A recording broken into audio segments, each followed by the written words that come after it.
سلطان نے ٹائی کی نوٹ ڈھیلی کرتے اس کی پشت پر حصار باندھا تو وہ ایک جھٹکے سے اسے فاصلے پر ہوئی۔ سلطان نے دونوں ہاتھ ہوا میں اٹھائے۔ اتنا غصہ آتا کہاں سے ہے تمہارے پاس؟ ہو تو اتنی سی۔ اس نے اپنی چھوٹی انگلی اس کی جانب کی۔ وہ مسکین سی صورت بنائی سے دیکھ رہی تھی۔ وہ گہری سانس بھرتا اس کے ہاتھ تھام گیا۔ کہا نا آئندہ کبھی نہیں کروں گا، اور تم جو کہو گی وہی فائنل۔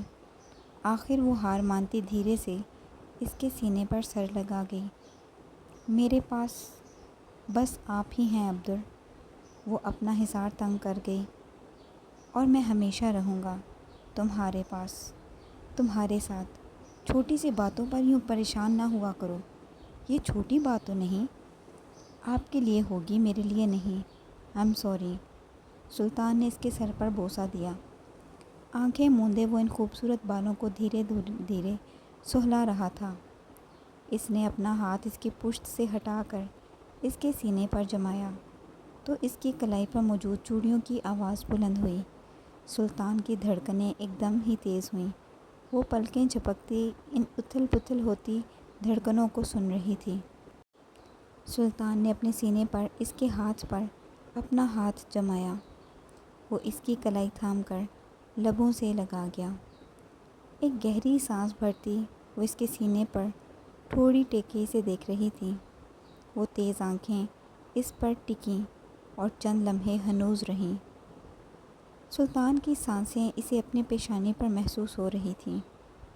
عبدر، مقابل نے پلکیں جھپکیں۔ وعدہ کبھی توڑنا مت۔ اب کبھی تم سے کیا کوئی وعدہ نہیں توڑوں گا۔ سلطان نے اس کے بال تھام کر لبوں سے لگائے۔ وہ مسکراتی ہوئی اس کے حصار سے نکلتی کمرے سے باہر ہوئی۔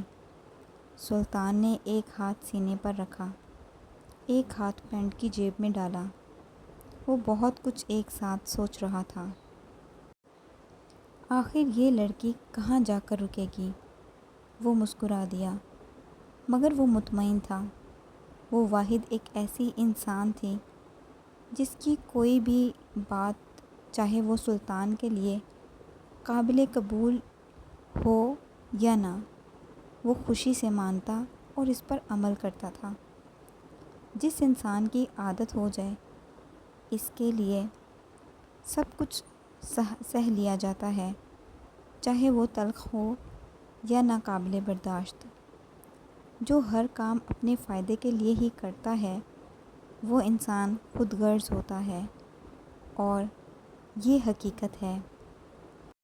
ایرگل خاتون نے اپنے سامنے بیٹھی ان دو لڑکیوں کو بغور دیکھا، جو آج پھر اپنے کسی خرافات کو زیر اثر لاتی موقع کا فائدہ اٹھا چکی تھیں۔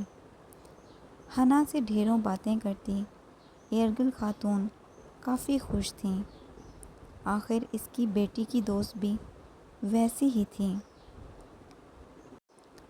پر فدار کی طرف دیکھتے انہیں کچھ عجیب لگا۔ وہ تھوڑی عجیب، ایکسٹرا سمجھدار اور حاضر دماغ لڑکی تھی۔ آنٹی، آپ کی شاپ بہت خوبصورت ہے۔ یہاں انسان کم ہیں مگر پھر بھی ایک رونق ہے۔ ایرگل نے مسکراتے ہوئے حنا سے گلدان پکڑتے ایک طرف رکھا۔ تم لوگ جب چاہو یہاں آ سکتی ہو۔ اس شاپ اور اس گھر کے دروازے ہمیشہ تم دونوں کے لیے کھلے ہوئے رہیں گے۔ ایرگل کی بات پر دونوں کی مسکراہٹ نمایاں ہوئی۔ گل آنٹی سے ڈھیروں باتیں اور فدار کی چالاکی سے کچھ اہم باتیں اپنے کانوں میں محفوظ کرتی وہ اس شاپ سے نکل کر سڑک پر چل دیں۔ حنا نے ایک نگاہ چاروں طرف دوڑائی۔ کھلی سڑک پر ڈھیروں بڑی بڑی بھاری گاڑیوں کو کراس کرتی وہ دونوں چلتی ہوئی جا رہی تھیں، جبکہ فدار نے حنا کا ہاتھ مضبوطی سے تھاما تھا۔ خود سے 1 سال بڑی لڑکی کو وہ یوں تھامے چل رہی تھی جیسے وہ کوئی 32 سال کی سمجھدار خاتون ہو۔ شفا آنٹی اور گل فارم کی طرح غیر موجودگی کا فائدہ اٹھاتی وہ دونوں ایک دفعہ پھر سے اپنا کام سر انجام دے چکی تھیں۔ فدار نے اپنی کتاب ایک طرف پھینکی اور وہ ہنا کے قریب آ بیٹھی۔ کیا میں وہ ڈائری دیکھ سکتی ہوں؟ ہنا نے نفی میں سر ہلایا۔ ابھی نہیں، جب وہ مکمل ہو جائے گی تب۔ میں انتظار کروں گی۔ فدار نے اپنی اینک اتار کر ٹیبل پر رکھی۔ ہنا، بتاؤ وہ کیا چیز ہے جس کا سر ہے مگر گردن نہیں، جو چلتی نہیں مگر وہ دنیا کے ہر کونے میں پائی جاتی ہے۔ ہنا نے پرسوچ انداز میں ٹھوڑی تلے ہاتھ رکھتے اسے دیکھا اور اس کی نظر اپنے ارد گرد بڑی چیزوں پر ٹھہری۔ وہ چشمش اسے ہمیشہ کوئی ایسی پہیلی ہی دیتی تھی جس کا جواب اس کے ارد گرد ہی ہوتا تھا، مگر اسے ڈھونڈنے میں وقت لگتا تھا۔ جلد ہی ڈھونڈ لوں گی۔ وہ مسکرائی تو فدار کی آنکھوں میں ایک چمک ابھری، مگر وہ اسے منہ سے چھپاتی رخ موڑ گئی۔ فدار، کیا ہم کچھ دیر وہاں باہر چلیں؟ میرا دل چاہ رہا ہے۔ فدار نے ایک نظر کھڑکی سے باہر آسمان پر جگمگاتے 15ویں کے مکمل چاند کو دیکھا۔ مجھے بہت نیند آ رہی ہے ہنا، میرے خیال سے ہمیں سونا چاہیے۔ ہم کل ضرور جائیں گے، کہتی ہوئی وہ بیڈ کی سیڑھیاں چڑھتی ہوئی کمبل اوپر تک تان گئی۔ ہنا نے اسے دیکھتے کندھے اچکائے اور واپس سے اپنی نظریں اور اپنا خیال اس کی دی گئی پہیلی پر دوڑا گئی۔ اپنے لیے پروجیکٹ کی ڈیٹیل وائٹ اسکرین پر جگمگاتی تصویروں پر تفصیل سے پوائنٹ آؤٹ کرتے اس مضبوط شخص کو ایک عجیب سی بے چینی گھیرے ہوئے تھی۔ وہ نہیں جانتا تھا کہ وہ بے چینی آخر کیوں ہے۔ سلطان کی نگاہیں بار بار اپنی پریزنٹیشن سے ہٹ کر کسی خیال میں کھو جاتیں۔ ہادی اسے بغور دیکھ رہا تھا۔ اب ایسا تو نہیں تھا کہ سلطان نروس ہو رہا تھا یا پھر اسے خود کے بنائے پروجیکٹ میں کوئی کمی بیشی معلوم ہو رہی ہو۔ وہ ایک دفعہ پھر مڑا اور اپنے کام پر توجہ مرکوز کی، مگر ابھی چند الفاظ ہی اس کے منہ سے ادا ہوئے تھے کہ وہ احساس اسے پھر سے اپنے گھیرے میں لے چکا تھا۔ آخر کو وہ ہار چکا تھا۔ سلطان نے اپنے ہاتھ میں پکڑا لائٹ چین ایک طرف اچھالا۔ Excuse me gentlemen. وہ اپنی ٹائی کی نوٹ ڈھیلی کرتا تیزی سے ڈیکورم سے باہر نکلا۔ ہادی نے اسے جاتے دیکھ کر اس کے پیچھے دوڑ لگائی، مگر اس کے باہر پہنچنے تک وہ جا چکا تھا۔ ایک تو اس تیز لگام کی کبھی سمجھ نہیں آ سکتی مجھے۔ یا خدا! وہ دونوں ہاتھ سر پر رکھتا واپس سے اس کا کام جہاں سے وہ چھوڑ گیا تھا وہیں سے شروع ہوا۔ گاڑی ہمیشہ کی طرح تیز رفتار سے سڑکوں پر دوڑ رہی تھی۔ نہ جانے کیوں، مگر وہ اس وقت بس اسے اپنے سامنے دیکھنا چاہتا تھا۔ وہ اسے محسوس کرنا چاہتا تھا۔ وہ نہیں جانتا تھا کہ یہ احساس کیا ہے۔ اسے اپنے وجود میں کسی گہرے احساس کی کمی شدت سے محسوس ہو رہی تھی۔ سلطان نے اسپیڈ بریکر سے پاؤں ہٹا دیا اور گاڑی کی اسپیڈ اس قدر تیز ہوئی کہ اس سے وہ سنبھالنی مشکل ہو چکی تھی۔ وہ تیز تیز نگاہیں چاروں طرف دوڑاتا آخر گھر پہنچ چکا تھا۔ ایک جھٹکے سے دروازہ کھولتا وہ بنا اسے بند کیے لمبے لمبے قدم اٹھاتا ہال میں داخل ہوا۔ سلطان کو اپنے سینے سمیت مکمل وجود میں ایک جلن سی محسوس ہو رہی تھی۔ اس کی گاڑی کی آواز سنتی وہ کچن کے دروازے سے جھک کر ہال میں جھانک رہی تھی۔ سلطان نے ایک نظر اسے دیکھا۔ وہ اپنے قدم نہ روک سکا۔ تیزی سے قریب آتے وہ اسے اپنی آغوش میں قید کر چکا تھا۔ وہ زور سے اس سے آ ٹکرایا کہ وہ 2-3 قدم پیچھے ہوئی۔ سلطان نے اسے ہوا میں اٹھائے، اس کی گردن میں چہرہ چھپاتے ایک گہری اور لمبی سانس بھری۔ عشا کے ہاتھ میں پکڑا لائٹر ہاتھ سے پھسل کر زمین پر جا گرا۔ وہ بس اسے دیکھ کر رہ گئی۔ ابدر، عشا نے اس کے کندھوں پر ہاتھ رکھے اپنا چہرہ فاصلے پر کرتے اسے دیکھا، جو ہنوز اسی پوزیشن میں کھڑا گہری سانسیں بھر رہا تھا۔ سلطان نے اپنی گرفت مضبوط کی تو اس مضبوط وجود میں بھری بے چینی دھیرے دھیرے دھواں ہوتی گئی۔ وہ اپنے اعصاب نارمل کرتا، اس کے پاؤں زمین پر ٹکاتا، اس کی پیشانی پر ماتھا ٹیک گیا۔ آپ ٹھیک ہیں؟ کیا ہوا؟ آپ آج اتنی جلدی؟ سلطان نے اسے کمر سے تھامتے قریب کیا۔ وہ اس کی پیشانی پر لب رکھ گیا۔ وہ دھیرے سے آنکھیں موند گئی۔ سلطان نے اس کا سر اپنے سینے پر ٹکایا تو اسے ایک ٹھنڈک کا احساس ہوا۔ وہ مسکرا دیا۔ عشا نے گردن اٹھائے اسے دیکھا۔ وہ اس کی آنکھوں میں دیکھ رہی تھی۔ اس نے آئی برو اٹھائے۔ سلطان نے نفی میں سر ہلایا۔ آپ آج جلدی آ گئے؟ آپ کی تو میٹنگ تھی نا؟ چھوڑ دی۔ کیوں؟ کس لیے؟ سکون کے لیے۔ وہ اسے دیکھ رہی تھی۔ مطلب سمجھانے پر آیا تو تم سن نہیں پاؤ گی۔ وہ مسکراہٹ دبائے اسے دیکھ رہی تھی۔ وہ اس کے بالوں کو تھام گیا۔ کوجا جیا، عشا نے اسے بغور دیکھتے کہا تو سلطان کی مسکراہٹ نمایاں ہوئی۔ تو بڑی سونی ہیں کتے۔ اس نے بالوں کو چہرے کے قریب کرتے گہری سانس بھری۔ ہاں نا، میں تے سونی آں، تو ای کھوجا ہیں۔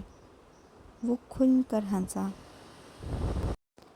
وہ اب کافی حد تک پنجابی سیکھ چکی تھی، جو جب بولتی تھی تو سلطان کو اس پر ڈھیروں پیار آتا تھا۔ اس کا لہجہ بہت پیارا اور معصوم ہوتا تھا۔ پنجابی کے وہ الفاظ بولتے، وہ پیارا سا چہرہ بنائے اس خڑوس کو کھل کر ہنسنے پر مجبور کر دیتی تھی۔ تیار رہو، تھوڑی دیر میں بیگی آ رہا ہے، ہمیں اس کے ساتھ اس کے فلیٹ جانا ہے۔ وہ مسکراتی ہوئی اس بات میں سر ہلا گئی۔ اس کے بال درست کرتی وہ بغور اسے دیکھ رہی تھی۔ اسے اس پر وہ لمبے ولف کٹ والے بال بہت اچھے لگتے تھے۔ انہیں درست کرتی وہ ایک سائڈ سے نکل گئی۔ وہ رک کر پلٹی۔ وہ اسے دیکھ رہا تھا۔ عشا نے آئی برو اٹھائے۔ وہ مسلسل بنا کچھ بولے بس دیکھ رہا تھا۔ کیا؟ کچھ نہیں، بس ایسے ہی۔ وہ مسکراتی ہوئی بال جھٹکتی چلتی بنی۔ سلطان نے گہری سانس بھرتے سینے پر ہاتھ رکھا۔ اسے حولیہ سے ملے کتنے ہی دن ہو گئے تھے۔ اسے وہ مزاحیہ سی لڑکی بہت بھاتی تھی۔ اس کی باتیں سوچتی وہ بیڈ پر ڈھیر سارے ڈریسز پھیلائے بیٹھی تھی۔ کچھ سوچتی ہوئی وہ کمرے سے نکلی تو اس کی نظر ہال کے دروازے پر کھڑے یگیت اور سلطان پر پڑی۔ ارے خوش آمدید یگیت بیگی نے سینے پر ہاتھ رکھتے گردن جھکائی۔ مرحبا بھابھی۔ مرحبا۔ وہ قریب سے گزری تو سلطان نے اسے اسی حالت میں دیکھا۔ لڑکی، میں نے تم سے کہا تھا تیار رہو، اور تم ابھی تک کیوں ہی پھر رہی ہو؟ وہ آئی برو اٹھائے اسے دیکھ رہا تھا۔ جاؤ اور جلدی سے ریڈی ہو جاؤ۔ وہ رخ موڑے بیگی کی طرف متوجہ ہوا۔ اچھا دادا جی، عشا نے بلند آواز میں کہا تو یگیت کی ہنسی چھلکی اور اگلے ہی پل وہ اسے دبا گیا۔ سلطان نے ایک ٹیڑھی نگاہ سے اسے دیکھا۔ وہ قریب سے گزری ہی تھی کہ سلطان نے اس کے سر کی پشت پر ہلکی سی ضرب لگائی۔ وہ تھوڑا سا لڑکھڑائی اور لب دباتی کمرے کی طرف بڑھی۔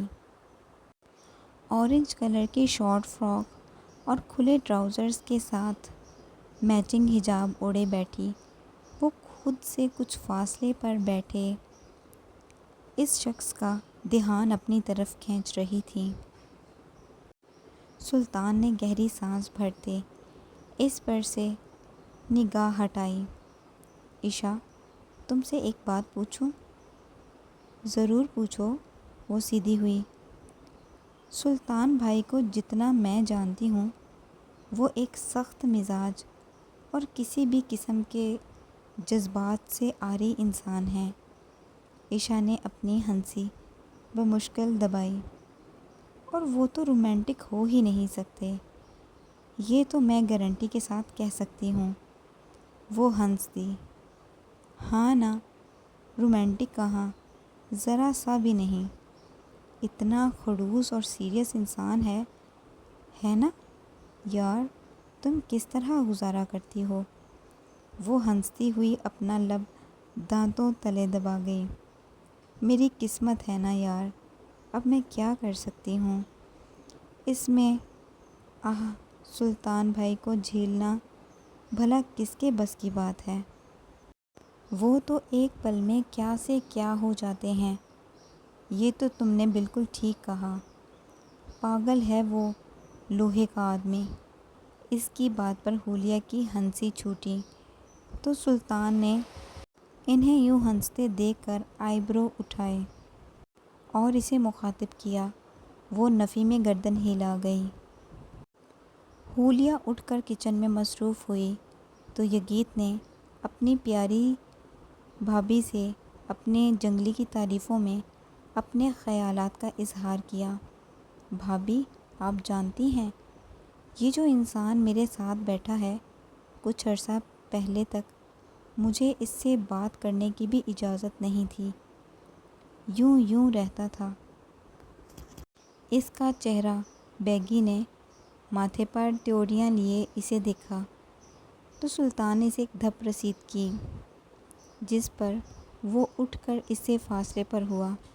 پورا جنگلی انسان نہیں تھا بلکہ ایک جان۔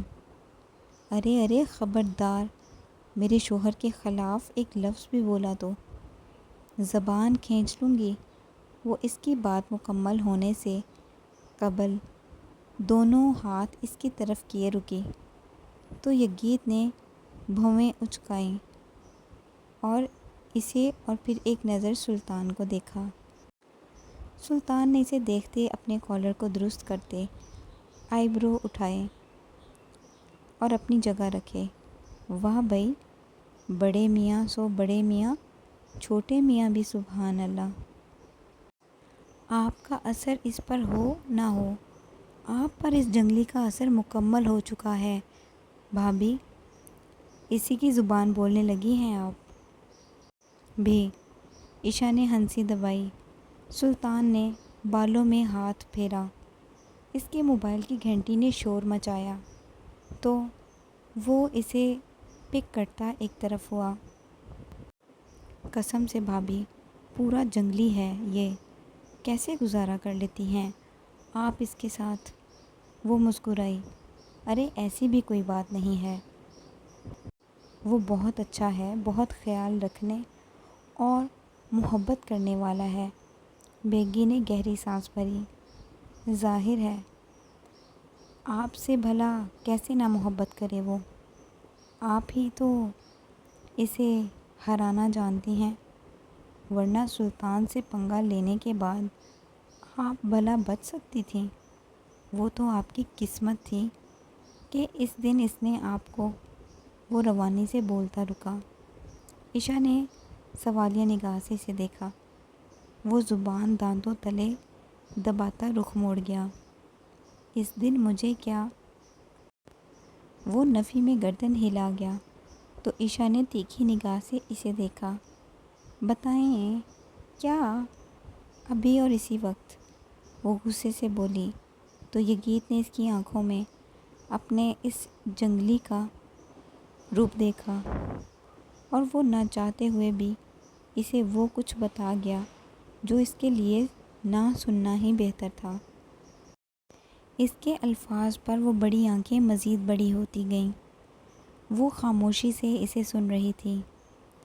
آپ پہلی انسان تھیں جو اس کے ہاتھوں بچ نکلیں، یا پھر اس نے جان بوجھ کر آپ کو جانے دیا؟ میں تب وہیں تھا۔ عشا نے حیرانی سے اسے دیکھا۔ وہ کچھ نہ بول سکی، وہ خاموش ہوئی تھی۔ میرے خیال سے اب ہمیں چلنا چاہیے، کافی وقت ہو گیا ہے۔ سلطان نے عشا کی طرف ہاتھ بڑھایا۔ وہ اسے بغور دیکھ رہی تھی۔ اسبات میں سر ہلاتی وہ اس کے بڑھے ہوئے ہاتھ کو نظر انداز کرتی ایک سائڈ سے گزر کر کچن میں آئی۔ حولیہ کو الوداع کہتی وہ اس کے ہمراہ اس کے فلیٹ سے نکلی تھی۔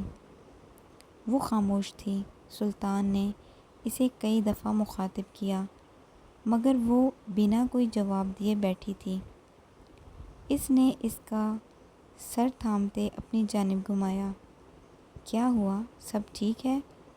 تم پریشان لگ رہی ہو، کوئی بات ہے تو بتاؤ مجھے۔ وہ نفی میں سر ہلا گئی۔ گاڑی گھر آ کر رکی، مگر اس کی سوچوں کا دائرہ وہیں اٹکا تھا۔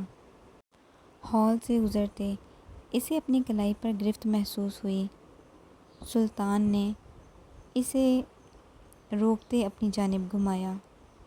Are you okay? وہ اسبات میں سر ہلا گئی۔ وہ قریب ہوا تو وہ 2 قدم فاصلے پر ہوئی۔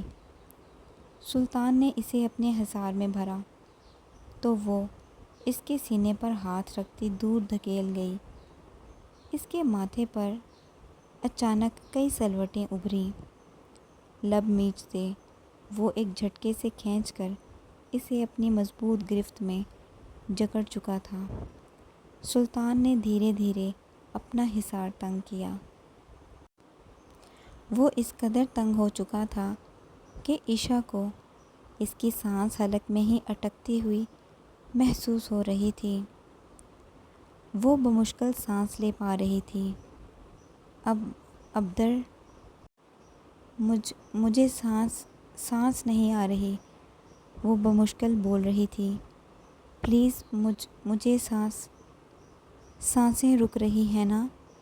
دم گھٹ رہا ہے نا؟ تمہیں تکلیف ہو رہی ہے نا؟ وہ زور زور سے سانس لے رہی تھی۔ اس کی سانسیں ایک پل کو رکیں اور وہ چند پل سانس نہ لے سکی۔ سلطان نے اپنی گرفت ڈھیلی کی تو وہ اپنی رکی ہوئی سانسیں بحال کرتی زور زور سے سانسیں بھرنے لگی۔ وہ ہنوز اسے اپنی آغوش میں جکڑے ہوئے تھا۔ بالکل ایسے ہی سانسیں رکتی ہیں میری، دم گھٹتا ہے میرا، مجھے تکلیف ہوتی ہے، بالکل ایسے ہی جب تم مجھے خود سے یوں دور دھکیلتی ہو۔ وہ آنکھوں میں آنسو لیے اسے دیکھ کر رہ گئی۔ سلطان نے گردن جھکا کر اسے دیکھا۔ اس کی آنکھوں میں آئی نمی وہ لبوں سے چن رہا تھا۔ اس کی متواتر سے چلتی ہچکیاں ایک پل میں بند ہوئیں اور دھیرے دھیرے اسے اپنی سانسیں ایک دفعہ پھر رکتی ہوئی محسوس ہو رہی تھیں۔ وہ اسے کندھوں سے تھامے خود سے دور کر رہی تھی، مگر وہ پاگل آدمی آج اس سے سارے حساب لینے والا تھا۔ ان نازک سی پنکھڑیوں پر سلطان کی گرفت مضبوط ہوئی تو وہ ایک پل کو تڑپیں۔ انہیں آزادی ملتے ہی وہ پاگلوں کی طرح زور زور سے سانسیں بھر رہی تھی۔ سلطان نے ان رخساروں کو اپنی گرفت میں لیا۔ ابدر میری بات سنیں پلیز۔ وہ رک نہیں رہا تھا۔ ابدر پلیز ایک دفعہ میری بات سن لیں۔ اس نے اس کا حجاب ایک طرف سے کھینچا تو وہ اتر کر اس کے کندھے سے سرک کر زمین پر جا گرا۔ سلطان نے چہرہ جھکاتے اس کی گردن پر لب رکھے تو وہ سہم کر رہ گئی۔ اس کے لمس میں سختی ابھری۔ ابدر پلیز، وہ چلائی اور انجانے میں اس کا ہاتھ اپنی حدود توڑ گیا۔ سلطان کو اپنے رخسار پر ایک نازک مگر ہلکی سی ضرب محسوس ہوئی۔ وہ ایک دم اپنا چہرہ اس سے دور کیے اسے بے یقینی سے دیکھ رہا تھا۔ وہ سختی سے آنکھیں میچے کھڑی تھی۔ خود پر غور کرتا وہ ایک پل میں اسے آزاد کرتا اس سے فاصلے پر ہوا۔ اس نے دھیرے سے آنکھیں کھولتے اسے دیکھا۔ ابدر، وہ اپنے قدم موڑتا ہال سے باہر نکلا۔ وہ گہری گہری سانسیں بھرتی سینے پر ہاتھ رکھتی دیوار سے جا لگی۔ وہ جا چکا تھا اور وہ پاگل سی لڑکی نہ جانے کب تک اپنی جگہ شل کھڑی اپنے حواس درست کرتی، اپنی سانسوں کو اعتدال میں لانے کی ایک ناکام سی کوشش کرتی رہی۔ وہ دھیرے دھیرے چلتی ہوئی کمرے میں آئی۔ اس کی نظر بے اختیار ہی آئینے میں خود پر پڑی۔ اس نے اپنے گردن سے بال ہٹاتے وہاں موجود ایک گہرے نشان کو دیکھتے سختی سے آنکھیں میچیں۔ وہ ایک دم جھرجھری سی لے کر رہ گئی۔ سانسیں رکتی ہیں نہ دم گھٹتا ہے، بالکل ایسے ہی۔ وہ سینے پر ہاتھ رکھتی بیڈ پر دھڑام سے گری۔